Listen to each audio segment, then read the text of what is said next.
Dziga Vertov dirigiu o que é considerado por muitos o melhor documentário de todos os tempos, Um Homem com uma Câmera, filme de 1929. Ele também criou o conceito de cineolho, um nome que eu peguei emprestado para nomear esse canal aqui. E hoje eu vou explicar que conceito é esse e o que ele tem a ver aqui com o meu canal. Eu sou Gustavo Rego e afinal, esse é o Cineolho.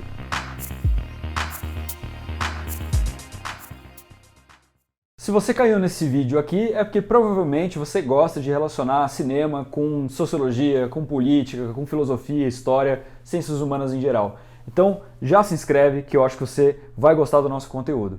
E para você que já está acostumado a ver nosso conteúdo, você deve ter percebido que o cenário hoje está um pouquinho diferente. Está diferente porque a vida é assim. Bom, vamos lá.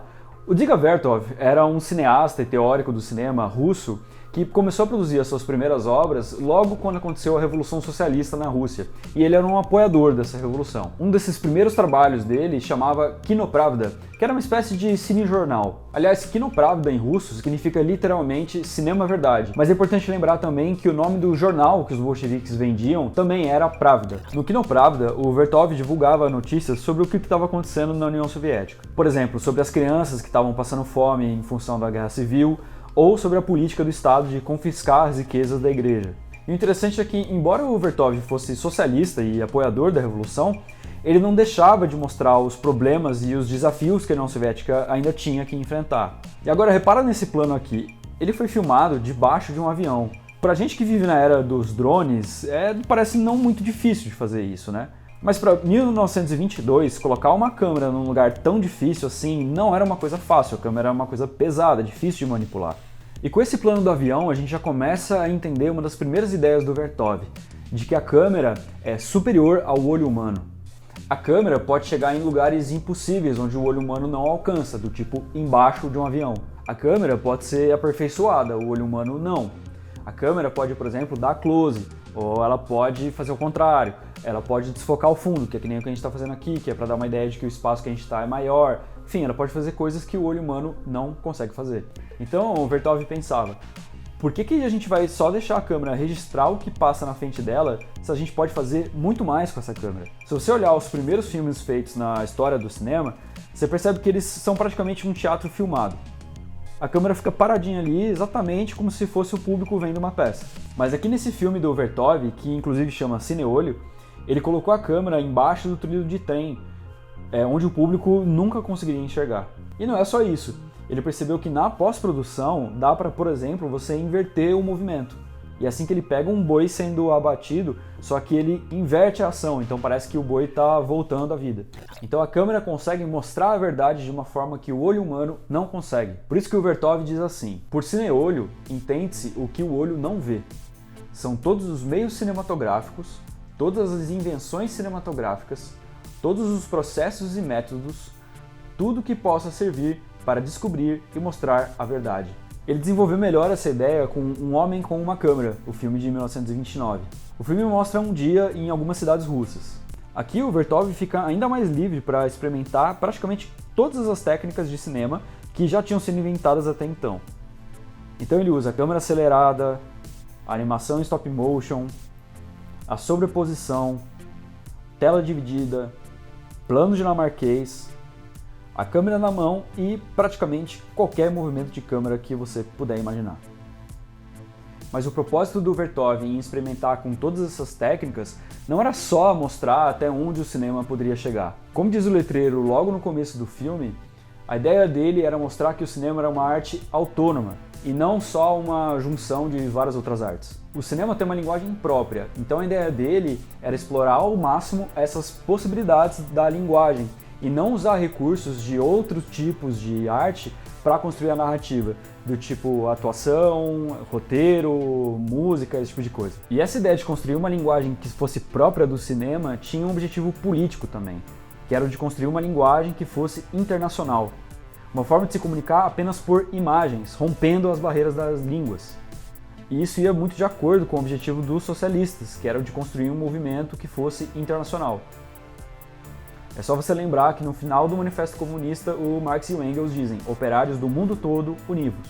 Beleza, mas qual que era o objetivo político do Vertov quando ele fala sobre mostrar a verdade? O que será que ele quer dizer com verdade, mostrar a verdade? Ele está fazendo referência a um dos conceitos mais importantes do marxismo, que é o conceito de fetichismo. Esse é um conceito complexo que eu não vou conseguir esgotar aqui, mas é mais ou menos o seguinte. A gente vive numa sociedade de mercado, né, em que cada um de nós só se preocupa com o próprio sustento, com a própria economia. Cada trabalhador vende a sua própria força de trabalho em troca de um salário, assim como cada capitalista pensa somente no seu negócio. Mas o sistema capitalista que a gente vive, ele é social, ele é construído por todos nós. No entanto, cada um de nós não olha para esse todo, mas olha somente para a sua particularidade. A sociedade, o sistema capitalista, é um resultado dessas várias particularidades, mas não é um resultado consciente, porque nenhum de nós pensou nesse todo. É daí que vem a palavra fetiche, que vem de feitiço. É como se o sistema econômico que a gente vive não tivesse sido criado por nós, mas por um feitiço, que se tornou maior do que a gente e agora está se voltando contra a gente. Para você que está ouvindo esse conceito aí pela primeira vez, deu para entender mais ou menos? Ficou com alguma dúvida? Comenta aí embaixo. Se você já conhecia esse conceito, comenta aí também o que você achou da explicação, achou que tá boa, não, que precisa melhorar, beleza? Então o que o Vertov procura é justamente quebrar esse feitiço. No Homem com uma Câmera, ele mostra todas as etapas do modo de produção. Porque no sistema capitalista, quando a gente vê uma mercadoria pronta, a gente nem se dá conta de todo o processo de produção que levou até gerar aquele produto. Quando a gente compra um chocolate, por exemplo, a gente até sabe que beleza, aquilo lá começou com a colheita do cacau, depois tem que fazer o transporte, a industrialização, etc. Mas quando a gente vai lá e compra no mercado, a gente não se dá conta disso. A gente não sabe exatamente como foi. É como se o chocolate tivesse um valor próprio. É como se ele tivesse surgido por um feitiço. É muito comum, né, as pessoas falarem, isso aqui é valioso, e não parar para pensar que foi a sociedade que construiu para que aquilo se tornasse algo valioso. É como se a coisa fosse cara por si mesma. É por isso que no Homem com uma Câmera ele mostra a fábrica, o transporte, a circulação.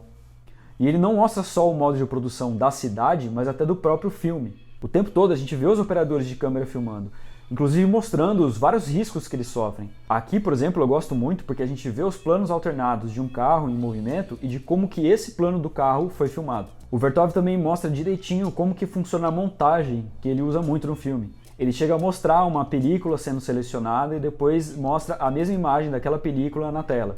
A montagem, aliás, que nesse caso aqui, e como em boa parte dos filmes da história do cinema, era feita por mulheres. E no Homem com uma Câmera, o Vertov dá bastante destaque para a participação do trabalho das mulheres no modo de produção. E por falar em montagem, esse é um dos aspectos que mais se destaca no Homem com uma Câmera. E caso você esteja um pouco perdido aqui, plano é como a gente chama o pedaço de filme que fica entre dois cortes. Por exemplo, isso que você está vendo agora é um plano, agora é outro, agora é outro. E a montagem é quando os cineastas pegam esses vários pedaços de filme, né, esses vários planos, e juntam para formar o filme inteiro. No O Homem com uma Câmera, a montagem é bem dinâmica e acelera conforme o filme vai passando. Mas a montagem não é aleatória, ela tem um propósito. Aqui, por exemplo, ela intercala a pálpebra do olho de uma mulher abrindo e fechando, com a janela abrindo e fechando. E depois com a própria câmera abrindo e fechando a lente. Aqui, o movimento que essa pessoa faz contando no ábaco é parecido com o movimento da máquina. Com isso, o Vertov cria a ideia de que cada parte da cidade é regida pelo mesmo movimento. Ou seja, a gente repara menos nas partes e mais no todo, na totalidade. E lembra que lá atrás eu falei que uma das causas do fetichismo é justamente a fragmentação capitalista, que faz com que cada um enxergue só a sua realidade particular, não o todo? Então é por isso que o Vertov enfatiza o movimento. Ele quer que a gente veja o que tem em comum a tudo isso, e não olhar a soma das partes, as coisas como se fossem separadas. Outra forma do Vertov mostrar essa relação entre as partes e o todo é quando logo no começo do filme ele intercala imagens de uma pessoa acordando e da cidade começando a abrir os seus negócios. Ou os bondes começando a sair da garagem, como se a cidade também estivesse acordando junto com a pessoa. Muito bem, então o objetivo do Vertov era acabar com o fetichismo e mostrar a verdade. Mas isso é bem ambicioso, não é? É claro que é, mas olha só o contexto dele. Rússia, 1920 e poucos ali. Os caras tinham acabado de fazer a primeira revolução proletária da história da humanidade. Era realmente uma época para ser ambicioso, era uma época em que os caras queriam realizar todos os grandes desejos históricos da humanidade. Com certeza, nesse sentido, era uma época totalmente diferente da nossa época, porque aquela era uma época de utopias. Beleza, mas por que esse canal aqui chama Cineolho? Bom, eu tenho muita simpatia pelas ideias do Vertov, mas eu não posso dizer que eu seja um vertoviano ortodoxo. A começar porque o Vertov era contra fazer filme de ficção e se colocava totalmente contra a indústria de Hollywood. Então eu acho que ele ia ficar um pouco decepcionado se ele soubesse que o primeiro vídeo do canal que leva o nome do conceito dele é sobre Vingadores e Rei Leão. Ou que eu fiz uma live de 3 horas comentando o Oscar. E se a santa alma dele souber que eu já falei até de Big Brother aqui, você achou que eu ia fazer um trocadilho com o Big Brother nessa parte, mas não, porque nesse canal a gente já falou demais de Big Brother e chega. Mas o que eu curto no conceito de cineolho é a ideia de que com o cinema é possível observar a realidade social melhor do que a gente conseguiria observar somente com o nosso próprio olho. E é isso que eu tento fazer aqui. Mesmo que às vezes a gente precise olhar para filmes que o Vertov provavelmente acharia uma grande porcaria, ou olhar para filmes que não se propõem a construir uma ideia sobre fetichismo ou mostrar a verdade. Por exemplo, aqui no canal eu fiz um vídeo sobre Matrix Revolutions. Apesar de eu achar esse filme muito ruim e dele não ter nada de revolucionário, apesar do nome, eu acho que ele permite entender muita coisa sobre o contexto histórico que a gente vive se a gente olhar com atenção. Gente, muito obrigado, eu espero que vocês tenham gostado. Se você curtiu esse vídeo, aperte o joinha aí embaixo, comenta aí alguma coisa sobre esse vídeo, o que você achou e tudo mais. Compartilhe com seus amigos, nas suas redes sociais e tudo mais. E caso não tenha se inscrito ainda, inscreva-se, que isso é muito importante para fazer o canal crescer e tenho certeza que vai ser bom para vocês também. Beleza, gente? Muito obrigado mais uma vez. Esse foi o Cineolho, analisando filmes, interpretando o mundo.